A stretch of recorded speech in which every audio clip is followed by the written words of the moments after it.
북이스라엘은 시작부터 우상 숭배하는 그런 나라였기 때문에 그들이 영적으로 아주 급하게 망하는 이유는 그들이 경제적으로 부강할 때였어요. 그리고 군사적으로 상당히 나름대로 힘을 갖추고 있었던 때였습니다. 그렇기 때문에 이들은 더 극심하게 우상 숭배의 나락으로 빠져버리고 말았습니다. 불과 이 여로보암 2세가 죽고 난 이후에 한 30년 정도 지나고 난 다음에 이 북이스라엘은 완전히 멸망을 당하고 맙니다. 얼마 남지 않은 국군을 전혀 생각할 수 없을 만큼 그 당시 굉장한 부를 누리고 굉장한 힘을 갖추고 나름대로 그렇게 어깨 펴고 살았던 시절이 잠시 있었습니다. 그런데 그때 이들의 영적인 상태, 도덕적인 상태는 이루 말할 수 없을 만큼 상당히 저급했다고 하는 이 사실이 단적으로 얘기해서 우상 숭배하는 개인, 우상 숭배하는 나라, 우상 숭배하는 그 국가는 그 세상과 함께 순식간에 다 멸망하게 될 것이라고 하는 아주 깊은 메시지가 여기 담겨져 있는 것을 우리가 알 수 있습니다. 자, 그런데 하나님께서 이런 심각한 영적인 그리고 육적으로 세상적으로 아주 위태로운 때에 선지자 호세아를 불러서 그에게 첫 번째 사역을 맡겼는데 이게 도무지 잘 이해가 되지 않는 그런 사역을 맡깁니다. 너는 한마디로 얘기하면 창녀를 택하여 음란한 여자는 창녀를 얘기하는 겁니다. 그 음란한 여자를 맞이하여 음란한 자식들을 낳으라. 그렇게 얘기를 하고 있습니다. 여기 맞이한다라고 하는 것은 이것은 예전 성경에는 취한다 그런 표현인데 이 단어의 의미는 그냥 데려오는 거예요. 데려오는 겁니다. 그리고 그 디블라임의 딸 고멜을 선택하게 되고 그 고멜을 맞이했는데 그 고멜을 맞이할 때 어떤 사람들은 여기 취한다 맞이한다라고 하는 이 사실 때문에 그에게 이미 자식들이 있었던 것이다. 뭐 이런 식으로 얘기하는 사람도 있어요. 여기 아들을 낳았다, 뭐 딸을 낳았다, 뭐 이렇게 얘기하는 걸 그냥 이건 비유라고 생각하고 그냥 선지자가 가슴으로 품은 아들과 딸이다. 뭐 이런 식으로 얘기하면서 이 호세아의 입장을 두둔하려고 하는 거예요. 왜냐하면 선지자는 이런 창녀들과 결혼할 수 없어요. 결혼해서는 안 됩니다. 그렇게 결혼하고는 하나님의 이 거룩한 사역을 감당할 수 없습니다. 그게 상식이고 그게 통례입니다. 그런데 하나님께서는 어쩐 일인지 이 음란한 여자를 택하여 결혼하라고 그렇게 얘기를 합니다. 저는 많은 생각을 해봤습니다. 왜 하나님께서 이렇게 음란한 여자를 택하여 가정을 이루게 하셨을까? 물론 그 자식들이 태어날 때마다 하나님께서 이름을 붙여주시는 걸 보면 거기에 분명한 하나님의 메시지가 담겨져 있다고 하는 사실을 우리는 알고 이 사실을 통해서 우리에게 큰 교훈을 주는 것이 분명하지만 그럼에도 불구하고 어떻게 선지자로 부름을 받은 사람이 음란한 여인을 데려다가 자기 아내로 삼을 수 있는가? 극단적으로 표현하자면 어쩌면 그 북이스라엘에는 정결한 여자가 없었다라고 얘기해도 과언이 아니지 않을까? 왜? 이미 우상에 완전히 초토화된 그런 북이스라엘의 모습을 우리는 생각할 수밖에 없는 거예요. 정말 하나님을 제대로 섬기며 하나님을 위해서 정결한 자기의 삶을 온전히 드리고 살아가는 그런 여인들이 없었다라고 그렇게 얘기하고 싶어 하는 것은 아닐까 하는 것이 저에게 제일 먼저 와 닿았습니다. 아니 그렇다면 결혼 안 하면 어때? 그렇다고 해서 하나님의 메시지가 제대로 증거되지 않을 수는 없는데 분명히 다른 방법을 통해서도 얼마든지 하나님의 메시지를 제대로 전할 방법이 많은데 왜 하나님께서는 이렇게 음란한 여인을 데려다가 음란한 자식들을 낳으라고 하는 것일까?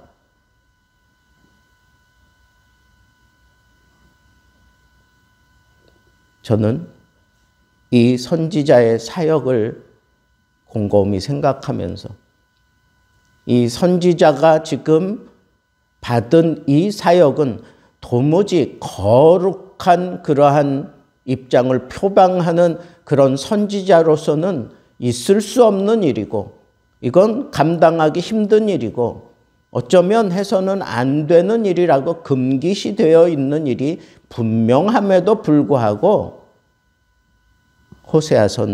호세아는 하나님의 명령에 즉각적으로 그냥 순종합니다. 이에 그런 명령을 받았다 이겁니다. 그가 가서 그랬습니다. 주저하지 않고 하나님의 명령을 받아서 그냥 주저하지 않고 갔다는 겁니다. 가서 디블라임의 딸 고멜을 맞이했다. 하나님의 명령을 수행함에 있어서 내 입장, 내 거룩한 입장, 내 고상한 입장 이런 거 따지지 않았다는 거예요. 하나님이 절대로 실수가 없으신 분이다라고 하는 그런 생각을 가지고 있다면 여기에 분명히 하나님의 깊은 섭리가 있을 거다라고 생각하고 무작정 순종하는 것이 그것이 선지자의 역할이고 그것이 하나님이 원하시는 선지자의 자세가 분명하다라고 하는 겁니다.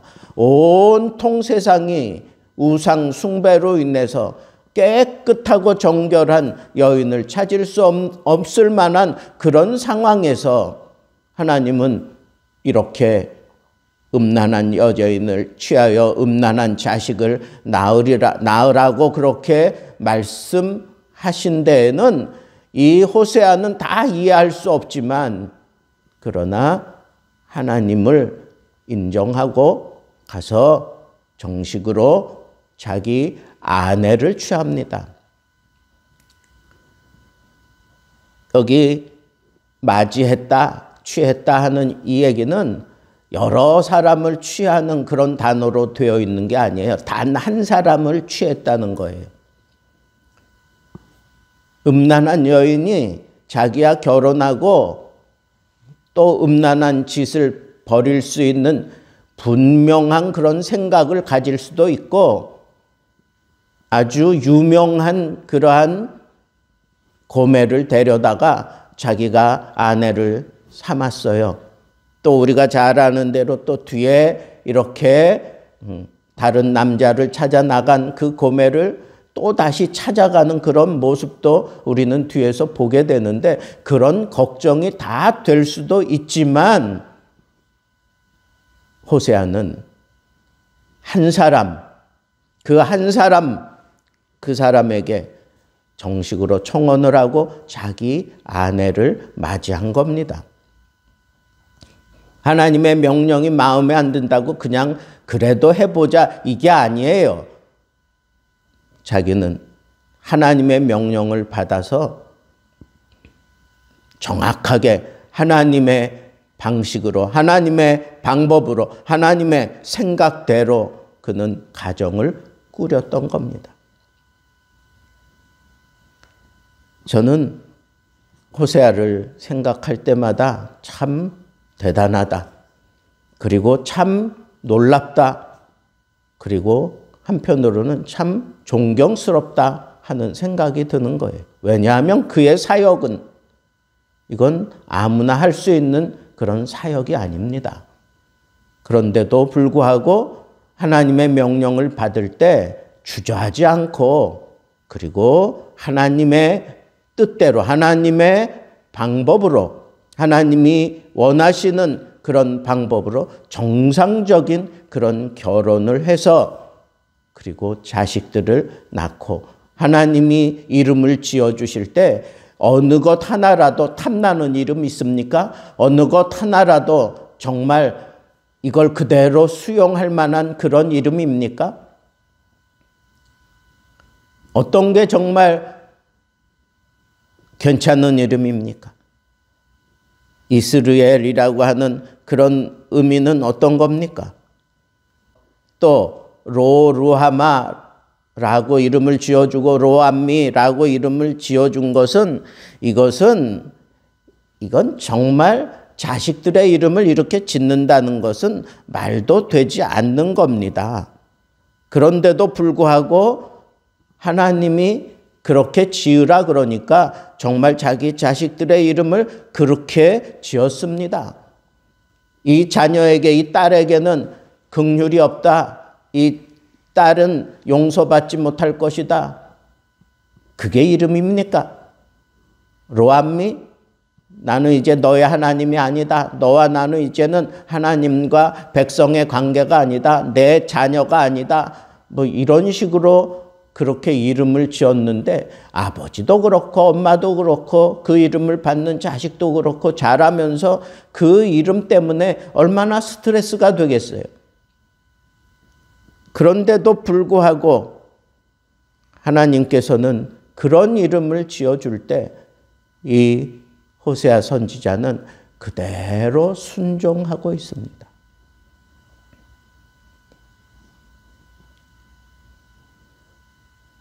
도대체 이 호세아는 생각이라는 게 있는 건가? 자존심이라고 하는 게 있는 건가? 하는 그런 생각이 들 정도로, 이렇게 하면서 어떻게 선지자 사역을 할 수 있을까? 이건 선지자로서의 그런 삶을 다 망가뜨리는 일임에도 불구하고 그는 하나님의 명령을 그대로 받아서 순종하고 있다고 하는 겁니다.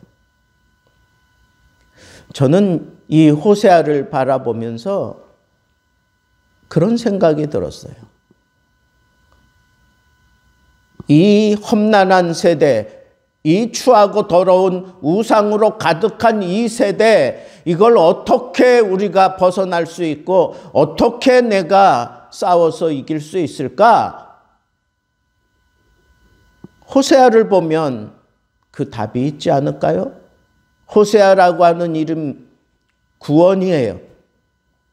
그런데 그 구원을 호세아는 어떻게 지금 보여주고 있는 겁니까? 백성들과의 관계에서 그는 정말 오해받기 딱 좋고, 그리고 저게 무슨 선지자야, 선지자가 어떻게 저럴 수 있어, 그렇게 다 뒤돌아설 수 있는 그런 상황을 그냥 버젓이 행하면서 내가 선지자다라고 하는 그런 자존심이라도 세울 수 있었을까? 그럼에도 불구하고 존경하는 것은, 그가 그런 심각한 상황이 벌어지는 것, 그걸 온몸으로 자기가 체득하고 있으면서도 그가 하나님 앞에 선지자라고 하는 그런 분명한 인정을 받을 수 있었던 것은 하나님의 명령에 토를 단지 않고 무조건 순종했다고 하는 것. 무조건 순종했다는 거예요. 하나님의 깊은 섭리가 여기 있어. 하나님의 차원이 다른 생각이 분명히 여기 있어 라고 생각하며 자기의 위신, 자기의 생각 중요하지 않습니다. 하나님이 명하신 대로 지금은 당장 이해하지 못할지라도 여기에 하나님의 깊은 섭리가 있어 라고 생각하고 무조건 순종함으로 우상의 시대에 그가 홀로 찬연하게 빛날 수 있었다라고 하는 이 분명한 사실은 우리는 놓치지 말아야 합니다. 하나님께서 영적인 교훈을 주기 위해서 그가 가정을 꾸미고 사랑하는 가운데 태어난 그 자식들을 하나님의 마음으로 그가 이해하면서 이름을 지을 때 얼마나 그 가슴이 찢어지고 아팠겠습니까? 하나님께서 이 이스라엘이라고 하는 이름을 바꿔서 이스르엘, 이건 흩으신다는 거예요. 흩어버린다 그런 뜻이에요. 로루하마, 긍휼이 없다. 하나님이 더 이상 너희에게 긍휼을 베푼지 않을 거야. 하나님이 더 이상 너희를 사랑하고 용서하지 않을 거야. 로암미, 더 이상 너는 내 백성이 아니야. 나는 너희의 하나님이 아니야. 이스라엘의 이스라엘됨은 나는 너희의 하나님이다 라고 하는 이 주제 속에 묶여 있었기 때문에 그들이 하나님의 자녀임을 그렇게 긍지를 가지고 살아온 건데 하나님이 버리신다는 거예요. 더 이상 너는 내 백성이 아니야. 더 이상 너는 내 자녀가 아니야. 그러므로 나는 너희의 하나님이 아니야. 여러분, 이게 점점 이렇게 강화되어지는 하나님의 심각한 심판의 메시지를 우상 세대를 살아가고 있는 우리들은 아주 정확하게 그걸 받아들여야 합니다. 하나님은 반드시 징계하시고야 말 거예요. 우상에 빠져 있는 자들을 하나님은 반드시 심판하시고야 말 거야. 그리고 하나님이 아예 등 돌려 버리고 말 것입니다. 그런 상황 속에서도 진정한 구원이 철저하게 하나님의 명령에 순종했던 선지자 호세아에게 있었다고 하는 그 이름 속에 담겨져 있다고 하는 이 사실을 우리 가슴에 담고 오늘도 우상 세대를 조심스럽게 우리가 걸어가면서 이거 하나만 붙잡으세요. 하나님이 나에게 뭐라고 하시든지 내 생각, 내 어떤 그 입장, 그리고 내 위신 체면 그런 거 다 버리시고 오로지 하나님이 명령하신 대로, 하나님이 나에게 말씀하신 대로 순종하며 이 우상 세대를 넉넉하게 뛰어넘고 살아가는 하나님의 백성들 되기를 우리 주님의 이름으로 축복합니다.